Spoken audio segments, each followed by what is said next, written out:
Hi guys, I wanted to talk about things that helped my very first mobile game get noticed among all of the other mobile games that appear in the market every day. And in my experience, it became even more difficult than to create an actual game. Every day, hundreds or even thousands of apps and games appear in market, and it's extremely difficult to compete with them. Because after publishing, it goes far away and gets lost in the pages of Play Market or App Store. So in order to make it noticeable, I had to look into such things as ASO and marketing. ASO basically helps to optimize the appearance of your game if someone decides to search for a particular genre or style or gameplay or anything related to the game. And for the ASO, it's very important to use proper words in the description, title, etc. of your game to help people to find exactly your game. But it works only when someone actually knows what they're looking for. People who don't know what they want to play, you have to show them your creation and make them interested in playing your game. That's where I had to advertise it. And big game dev companies obviously have huge budgets to advertise their games. But indie devs, like me, not always. So while creating your game, it's better to build some audience that is already interested in playing your game when it's published.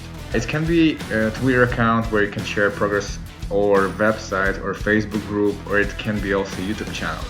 And when you have your audience, it's much easier to spread the word. But when I started working on my game, I didn't realize that. So even though I set up my Twitter account and Facebook page for the game, I wasn't very active there, so I didn't build enough of audience. And when my game was finished, no one knew that it existed, and eventually no one played it. I mean, not no one, but very minor among people. So, as I didn't have a huge budget for marketing campaign, I decided to ask editors who write for major and medium game news magazines and websites to feature my game in their articles. And it's a pretty difficult job, as I had to contact each of those people I could find. I had to find their emails. And it's a good practice to make the email more personal, not just copy-pasted one.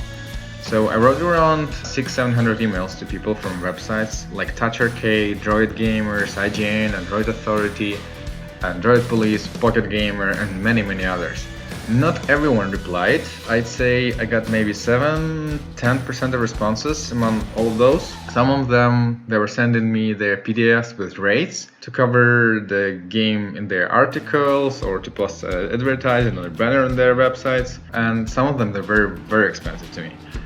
So I went for some articles that feature my game among like other 5 or 10 games. In my particular case, I went for Droid Gamers, Pocket Gamer, and Touch Arcade. Also, among those 600-700 people, I wrote YouTubers that cover games in their channels. I went for channels with audience between 20 to 1000k, because I thought with my budget I can afford only those. They normally charge between 15-150 depending on the contact and audience. Articles cost me between 300 and 600 each.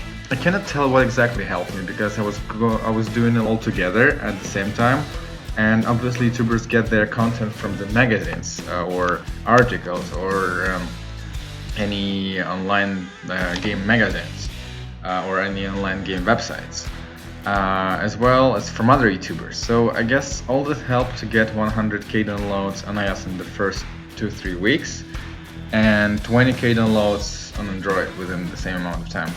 It was very cool to see how my game was getting around $100 every day from in-game ads for the first week, and that of course started to drop. Now it is around $6-10 a day.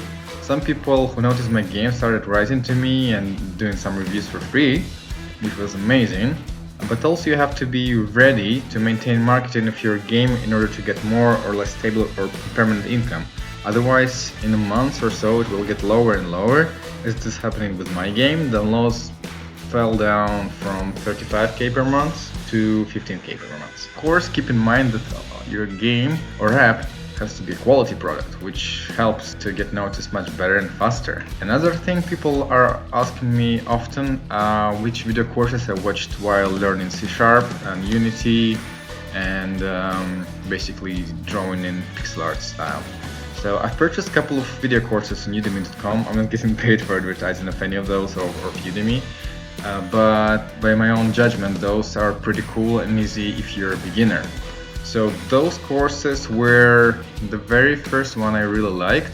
It has many different examples of games in it. So the name is Learn to Code by Making a 2D Platformer in Unity was a great one. And also I watched Unity 2D game development. Some others like Mastering 2D Vectors for Unity game development, which was pretty cool and very interesting in terms of how the vectors work, movement, other stuff. Game physics also was very good, and for the pixel art.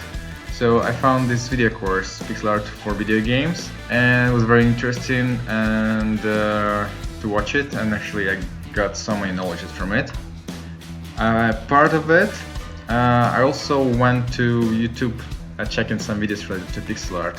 Also, every time when I wanted to create some feature which I couldn't find in those video courses, I was googling different forums in the internet, but after a couple of months I developed my skills and managed to do things using just my knowledges.